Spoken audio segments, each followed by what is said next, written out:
Adedamola has many friends and many nicknames.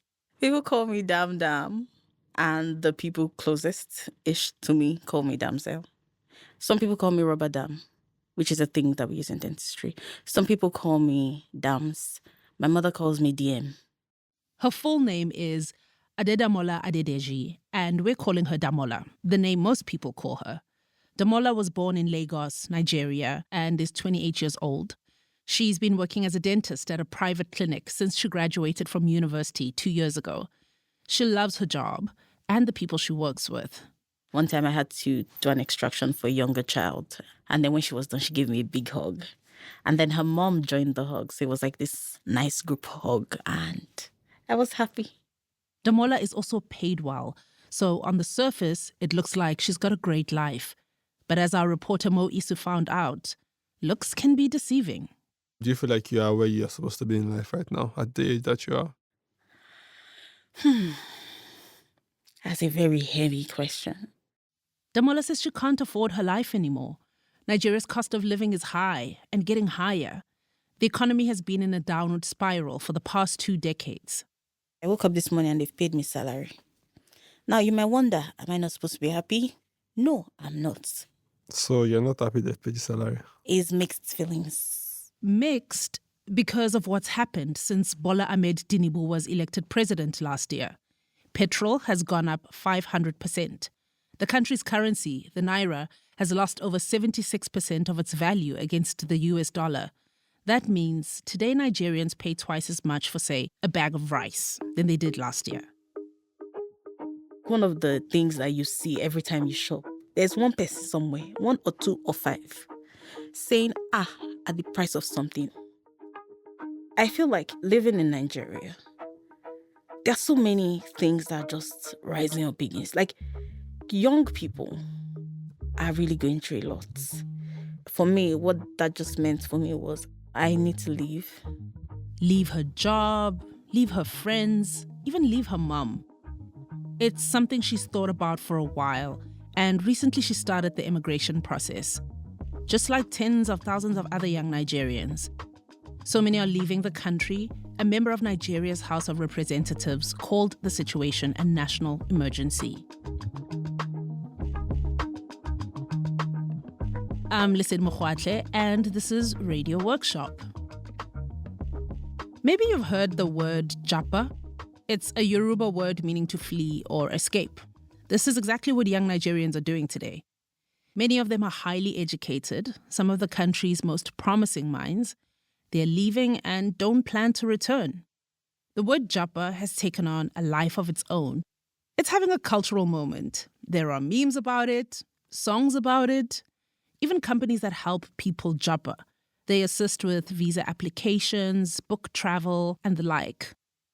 And you may ask, where are they going? Well, there's Canada. 22,000 Nigerians migrated to Canada through the Permanent Resident Program in 2022, an increase of 7,000 from the previous year. The UK is another popular destination, with a visa program that draws those with skills in fields like engineering, medicine, and science. Of course, there are many young people still in Nigeria. Over 100 million Nigerians are below 35. But a recent survey run by Africa Polling showed that 7 out of 10 Nigerian youth said they'd leave the country if they could. Our reporter Mo was born and bred in Lagos. He's seen japa firsthand. And in this episode, he finds out why a seemingly successful young woman decides to pack her bags and leave behind everything she knows.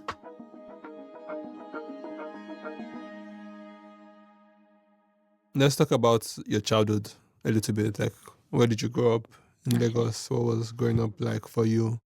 So for me, right, you have to understand that we were middle class, possibly even upper middle class. But somehow, I don't know when, but we became a lot lower than middle class. Damola grew up in Lagos in the early 2000s. At that time, Nigeria was a young democracy with a promising future. Damola has 3 siblings. Her dad was a doctor, her mom a biology teacher. Her dad owned 2 hospitals, and her mom often traveled to Dubai on business. They had a car and a driver. They owned the house they lived in. Essentially, a lot of signs pointed to the fact that financially, her family was doing well. But as she grew up, that changed. Nigeria changed. Nigeria was so beautiful. Everything was so easy. There was electricity. We have pipe-borne water from government. That's Damola's mum, Mrs. Taibat Adedeji, remembering what Nigeria was like growing up in the 70s. But these days, Damola's Nigeria doesn't have stable electricity or a functioning central water supply. Young Nigerians like Damola have to make their own plan. A fuel-powered generator keeps the power on, and a borehole in the backyard provides water. Damola believes strongly that the Nigeria her parents grew up in and the one she currently lives in are two completely different countries. Take, for instance, the fact that Damola's dad was about her age when he started his first hospital. If I stay in Nigeria, you think I'll be able to start my practice based on the way things are going? You tell me. I can tell you for a fact that I'll have to take the amount of loan that my father could only dream of to start it because I don't have it. I don't. Damola's career as a dentist feels almost inevitable. Every single one of her siblings works in healthcare. There's a pharmacist, a medical researcher, and a doctor. From a young age, Damola dreamt of being a doctor like her dad. As a child, I used to sit down on the arm of my father's chair while he sees patients. Damola studied dentistry, not just because it's in the family's DNA, but in Nigeria, healthcare is one of the most sought-after professions. The entry-level salary for a doctor is more than double Nigeria's minimum wage, about 160,000 naira a month. At today's rate, that's about $100. So growing up, Damola expected that a life in healthcare meant she would be financially secure. But she's found the reality to be different. Why is my tangerine 1,000? The orange one, the nice, juicy, sweet one. The fruit. Yes. It's paining me because yesterday I tried to buy it and they told me it was 1,000 for one and I still bought it 500 2 weeks ago. You're not being serious though. Do you think I'm joking? 1,000 naira 1,000 for one. for tangerine. one. 1,000 naira. What have I done to deserve 1,000 naira tangerine? Who am I to eat 1,000 naira tangerine? Damola is convinced leaving Nigeria is her only option. She's done. At medical school, she saw a lot of doctors leave the country soon after they graduated. She says they finished medical school, board a plane with a degree in hand, and japa. I knew that I wanted to also leave when I saw that they could leave as well. If there's a way to leave, why not? According to Nigeria's Association of Medical Doctors, most doctors in Nigeria have plans to leave. More than 3,000 left the country in the past 3 years. Damola's sister was one of them. She left for the UK in 2023. Then Damola's younger brother moved to Glasgow that same year to pursue a master's degree. Many of these doctors say they are leaving because of bad pay, long working hours, and rundown medical facilities. They are frustrated with the government's mishandling of the economy and the skyrocketing cost of living. But there's another reason so many young Nigerians are leaving now. Let's go! Let's go! Let's go! In October of 2020, young Nigerians took to the streets in droves to protest against a unit of the Nigerian police called the Special Anti-Robbery Squad, also known as SARS. The unit became notorious for its use of force against young people. The End SARS protests lasted 10 days. It was the largest revolt in Nigeria since its return to democracy in 1999. For many of the protesters, it was a moment of hope. Change could happen. But the protests did not end in change. They ended in violence. See, they are releasing fire. Jesus! No problem! No problem! Everyone sit down, sit down! This was a breaking point for many young people. But then we are saying we are not docile. In the aftermath of EndSARS, immigration numbers spiked to the point of concern for some Nigerians. Experts raised the alarm of a brain drain, like in this TV interview with the Honorable Philip Agbese, a member of Nigeria's House of Representatives. Mr. Agbese, earlier today you moved the motion on the floor of the Green Chamber asking that Japa syndrome be declared a national emergency. What exactly informed your action? The issue we raised today is to actually address the remote cause of people migrating the way they do from Nigeria to other parts of the world. For instance, doctors, are leaving. These are our best brain. Nurses are leaving. They are not leaving because they are going for further studies. They are leaving because we have a living condition that is not suitable for them in the country here. While some lawmakers are trying to find ways to keep young people from leaving, for others, well, it's more complicated. We can't hold anybody back, honestly. Dr. Tope Fasua is an economist and the special advisor to the president on economic affairs. He says young people are abandoning their country. People seem to think very little about stuff like patriotism, stuff like heritage, The implications are so many, but indeed it's a reality, is what it is. Dr. Fasua says young people are leaving. They're japaing because they've lost hope in their country. They're tired of waiting and hustling. They want success now.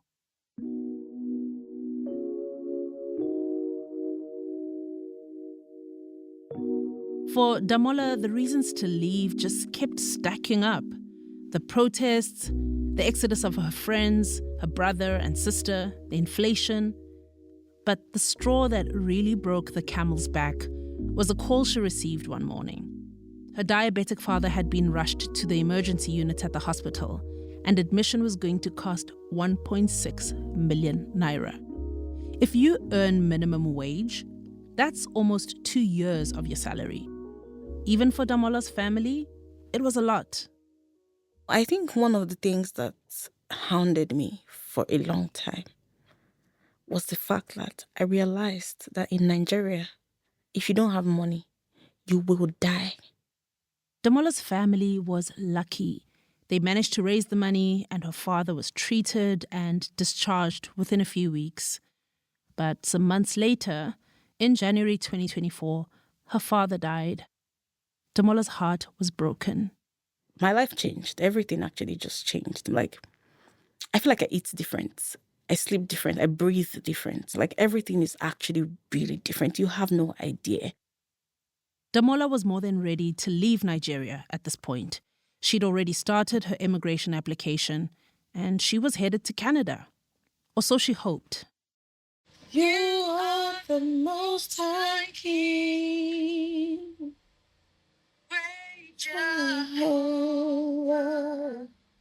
Damola is on the phone with a friend, praying for her immigration application to come through. Before deciding on Canada, Damola considered a few options. She could go to the UK to earn a master's degree or take a licensing exam to practice dentistry in a different country. But these options cost a lot, and Damola couldn't afford it. Canada is a popular choice for Nigerians. The path to citizenship is pretty straightforward. Damola chose the Express Entry Program for skilled immigrants. It's a visa that would grant her permanent residency status, and it wouldn't require much from her since she's a qualified medical worker. All she had to do was write an English language exam and get her university degree evaluated. Those two things are all you need to enter the pool. Then you enter the pool and swim. Like your life depends on it. Then Damola filled in a form on the Canadian immigration website. After that, you wait. Wait and pray for more than 6 months. I've been waiting. I'm still waiting. How do you feel to be waiting? I hate it. Yeah. I don't like it. While she waited, Damola started sharing her plan to move with her friends and co-workers. So for me, as the clinical director, it's a bittersweet feeling, right? That's Damola's boss, Dr. Aisha Tayo Adewale. She's lost 2 dentists to Japa in the past year alone. Damola's the third. There's a 4th on the horizon. I love my dentists now, and the fact that, they're leaving, I have to start the recruitment process, you don't have that stability. But at the same time, I'm not blind. I can see what is going on in the economy. I can see what is going on in the environment. And I can't be selfish and say, oh, they shouldn't japa. Japa has become a drain on the doctor's business. She's constantly losing employees. In the last 4 years, she's had a complete turnover of staff. I'll tell you that medical school, dental school in Nigeria is cheap. It's cheap. I would tell you for free. The government is doing a fantastic job doing that. But guess what's happening? It just seems like they're training people for free. Once they are done, they're out. In 2022, Nigerian lawmakers proposed a bill to withhold issuing medical licenses to new doctors until they had worked for 5 years in the country. Not having a license means a physician can't easily immigrate. But this was met with protests from the Nigerian Medical Association. It's still being debated. In the meantime, young Nigerians keep trying to leave. Oh, this is it. It's been 9 months since Damola took the first steps towards Canada when she wrote her English proficiency exam. 6 months since her father died. The waiting has finally ended. The email she's been waiting for is here. This is it. I've actually gotten it. Am I going to cry? I don't know. They sent it in English and in French. Oh my God, this is it. Damola immediately calls her friends and her mom. Mommy, I have news. Okay. The eagle has landed. Mo, our reporter, spoke to Damola's mom about the news that Damola will be leaving in September, in just 2 months' time.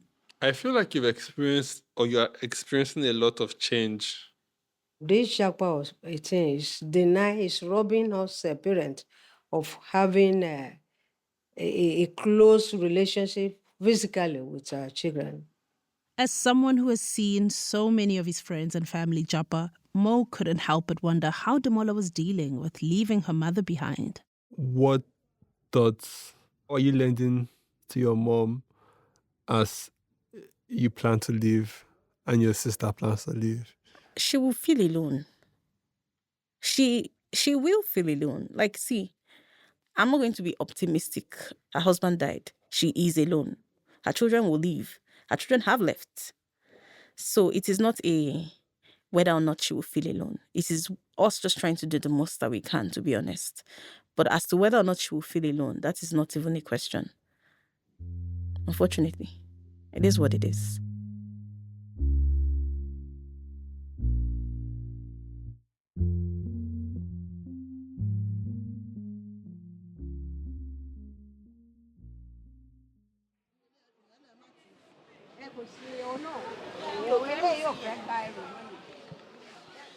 Murtala Mohammed International Airport in Lagos is always busy. There are long and winding queues and the usual amount of organized chaos.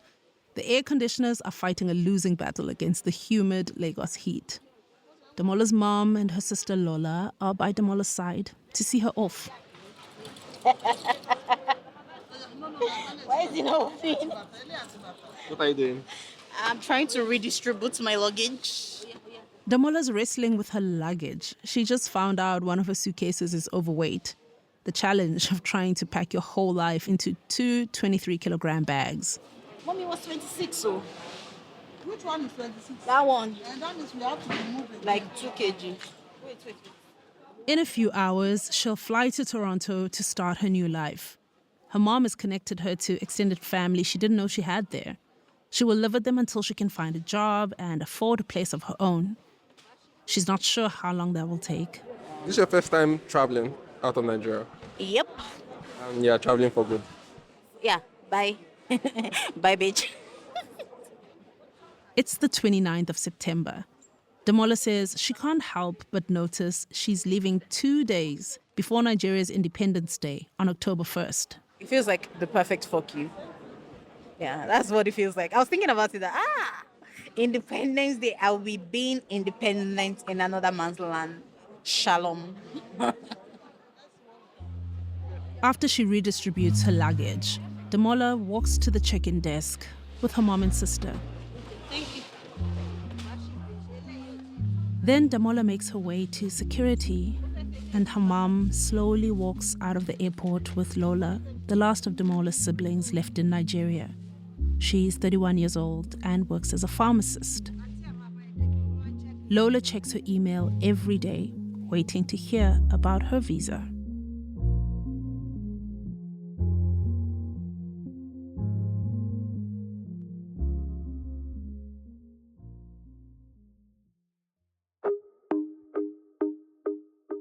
This story was reported and produced for Radio Workshop by Mo Isu, with the support of assistant producer Elejaze Gengan.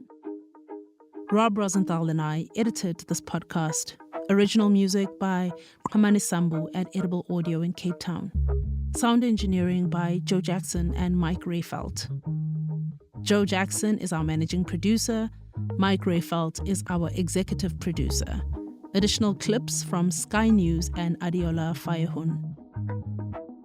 This episode and the work of Radio Workshop would not be possible without the support of Luminate, the Doc Society, the Shin Creek Trust, the Anne Levy Charitable Trust, the SCP Foundation, and Pam and Bill Michaelczyk. Find out more about what we do and support our work at radioworkshop.org.